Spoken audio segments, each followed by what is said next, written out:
اگر تو یہ چاہتا ہے کہ تیرا یہ در بدر بھٹکنا بند ہو جائے، وہ سکون جو تو پیسوں میں، عزتوں میں، شہرتوں میں اور لوگوں کے چہروں میں ڈھونڈ رہا ہے، اگر تو چاہتا ہے کہ تیرے دل کو، تیری زندگی کو سکون کے کچھ پل ملے، تو آ اپنے اس رب کے پاس جو تجھے بار بار اپنی طرف بلا رہا ہے۔ تیری غفلتوں، تیرے گناہوں، تیری بغاوتوں کے باوجود وہ یہ چاہتا ہے کہ تو اس کا ہو جائے۔ پڑھ اپنے رب کو، سمجھ اپنے رب کو۔ ایک بہت بڑی ذات ہے جو تجھ سے اگنور ہو رہی ہے، ایک بہت بڑا رہبر ہے جس پر تو بھروسہ نہیں کر پا رہا، تو اس سے بہت محبت کرتا ہے۔ اس کے پاس یہ اتھارٹی ہے کہ تیرے تمام گناہوں کو ایکسپوز کر دے۔ وہ اعمال جو ہم دنیا سے چھپاتے پھرتے ہیں، ہمارے گھروں کے دروازوں پہ وہ لکھ سکتا ہے، تمہارے چہروں پہ وہ لکھ سکتا ہے، لیکن نہیں لکھ رہا۔ تیرے اعمال پر جو وہ پردے ڈال رہا ہے نا بار بار، یہ اس کی محبت کی نشانی ہے، یہ اس کی رحمت کی نشانی ہے۔ تو بھی تھک جا، رک جا، کب تک کرے گا؟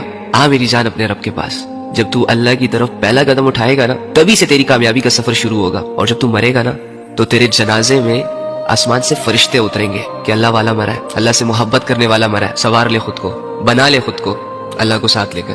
کوشش کرو گے نا انشاءاللہ، دکھا دو اس دنیا والوں کو کہ تم لوگ کہتے تھے نا کہ میں کبھی نہیں بدلوں گا، تم لوگ ہی تھے نا جو کہا کرتے تھے کہ یہ کبھی نہیں سدھرے گا، لو سدھر گیا، لو بدل گیا۔ اللہ کے لیے، اللہ کی خاطر